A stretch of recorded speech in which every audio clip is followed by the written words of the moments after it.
11వ రోజు తులసి దళంలో కోరికలను అణచవద్దు అంటూ చెప్తున్నారు. కోరికలను ఎప్పుడూ అణచరాదు.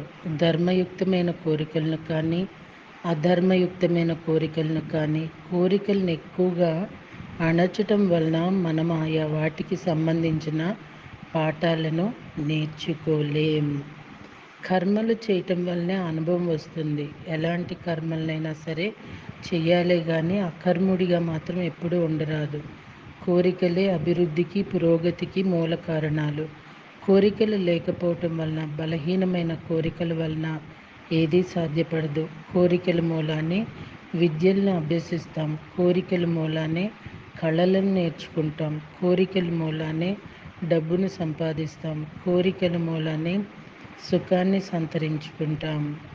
కోరికలు బలవంతరంగా ఉండాలి, నిర్దిష్టంగా ఉండాలి, ధర్మయుక్తంగా ఉండాలి. కోరికలు లేకుండా మట్టుకు ఎప్పుడూ ఉండరాదు. అధర్మయుక్తమైన కర్మలు ఒకవేళ గనక అధర్మయుక్తమైన కర్మలైనా చేయాలని విపరీతంగా అనిపిస్తే చేసే తీరాలి. ఇది రజోగుణ సంబంధమైంది. ఒకానొక వ్యక్తికి ఇది కూడా అవసరం కావచ్చు. ఇది కూడా తీర్చుకునే తీరాలి. అప్పుడే అభివృద్ధి, అప్పుడే ముందుకి వెళ్తాం. అందుకే వేమన యోగ అన్నాడు, కామిగాక మోక్షగామి కాడు అని. కోరికలు తీర్చుకోవటంలో ఉద్యుక్తుడైన వాడే కామి. అకామి మొదట కామిగా మారాలి. ఒకవేళ దుష్కామి అయితే క్రమంగా ఆయా పాఠాలు నేర్చుకోవడం ద్వారా అచిరకాలంలో సత్కామిగా అయి తీరుతాడు. అయితే స్వప్నావస్థలో అయితే అధర్మయుక్తమైన కోరికలు తీర్చుకుంటూ సత్సంబంధమైన దుష్ఫలితాలు మనకు రాకుండా ఉండాలంటే ఒక అద్భుతమైన మార్గం ఉంది. అదే ఆ కోరికలను స్వప్నావస్థలో తీర్చుకోవటం. స్వప్నావస్థలో ఏ కోరికలనైనా తీర్చుకోవచ్చు. ఏ మాత్రమూ తప్పులేదు. హత్య ప్రయోగాలు కూడా చేయవచ్చు. అన్ని రకాల కామవాంఛల్ని తీర్చుకోవచ్చు. అసమంజసం అనిపించిన అన్ని కోరికల్ని సదా సూక్ష్మ శరీరంలో సూక్ష్మ లోకాలలో తీర్చేసుకోవాలి. అప్పుడు అవి స్థూల శరీరంలో ఉండి భౌతికంగా బాధలనివ్వవు. ఎప్పుడూ సొంత ఇష్ట ప్రకారమే చెయ్యాలి. ససేమిరా ఇతరుల ఇష్ట ప్రకారం చెయ్యరాదు. కర్మబద్ధుడు కర్మలు చేసే తీరాలి. అకర్ముడిగా ఎప్పుడూ ఉండరాదు. ఓడిపోతామని తెలిసినా సరే, మొదట్లో అపజయం కలిగినా అపజయం కూడా అంతిమ విజయానికి ఒక మెట్టే అని గ్రహించాలి. కర్మలు చేసే తీరాలి. ధర్మాలు సరిగా తెలియకపోయినా సరే కర్మబద్ధుడైన వాడికి ధర్మ జ్ఞానం క్రమంగా తప్పక కలుగుతుంది. కనుక ప్రతి ఒక్కరూ కర్మలు చేస్తూనే ఉండాలి. మాతే సంగోస్త్వ కర్మణి అని అన్నాడు గీతాకారుడు. సోమరిగా తమోగుణంగా అకర్ముడిగా మాత్రం ఎవ్వరూ ఎప్పుడూ ఉండరాదు. రేపు అని ఎవ్వరూ ఎప్పుడూ అనరాదు. కర్మబద్ధుడెప్పుడు విజయుడే, అకర్ముడెప్పుడు చివరివాడే. నిజంగా మాస్టర్స్, ఏదైనా ఒక పని అనుకుంటే క్షణాల్లో చేసేయగలగాలి.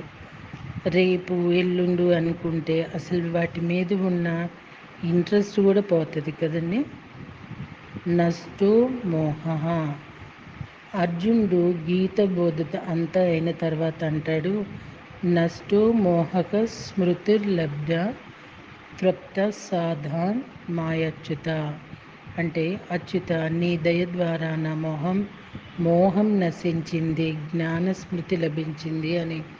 అయితే అర్జునుడు ఏ మోహం నుంచి విముక్తుడైనట్లు, అసలు ఏ మోహంతో హతుడైనట్లు? అర్జునుడు పురుషోత్తముడు. ప్రాపంచిక మోహం అతన్ని ఎప్పుడూ అంటలేదు. ఆ యుద్ధ సమయంలో అతనికి ఆధ్యాత్మిక మోహం కేవలం క్షణం మాత్రం గ్రహణంలా పట్టింది. అయితే గీతా బోధ వలన అది మరుక్షణం విడివడింది. అంటే మోహాలలో ఆధ్యాత్మిక మోహాలు కూడా ఉంటాయన్నమాట. అధములకు ప్రాపంచిక మోహం సహజం. అల్పజ్ఞులు దీని నుంచి జాగ్రత్త పడాలి. ఉత్తములకు ఆధ్యాత్మిక మోహం ప్రతిబంధకం. విఘ్నులు దీని నుంచి తమని తాము రక్షించుకోవాలి. మాగా మోహావేశం. కోరికలు ఉండాలి. కోరికలు ఎప్పుడూ సమంజసమే. కోరికన్నది సుఖకారకము. మోహం అంటే అతి, మితిమీరటం. మితిమీరిన కోరికల్ని మోహం అంటారు. మోహం అన్నది సర్వవేళలా గ్రహించగలిగినది. భజగోవిందంలో శంకరాచార్యులు వారన్నారు, మాగా మోహావేశం అని. అంటే మోహం ఆవేశం అన్నవి ఎప్పుడూ కూడవు నాయనా అని. అతి సర్వత్ర వర్జయేత్ అని కదా లోకోక్తి. అతి అనేది ఏ విషయంలో ఉన్నా అది ప్రమాదకరం. అందువల్ల అన్ని విషయాల్లోనూ అతిని విడిచిపెట్టాలి, మితిని చేపట్టాలి. కారణం కార్యం. వైశేషికంలో కారణకార్య సంబంధం గురించి కొన్ని సూత్రాలు. కారణభవాత్ కార్యభవాః. కారణం ఉన్నప్పుడే కార్యం సంభవిస్తుంది.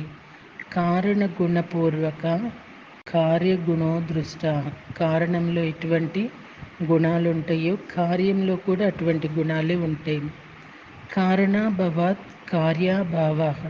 కారణం లేకపోతే కార్యం ఉండదు.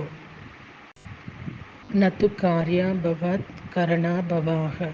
కార్యభావం వలన కారణాభావం కలుగదు. కార్యం లేనంత మాత్రాన కారణం లేకుండా పోదు. కుండ లేనంత మాత్రాన మట్టి లేకుండా ఉంటుందా?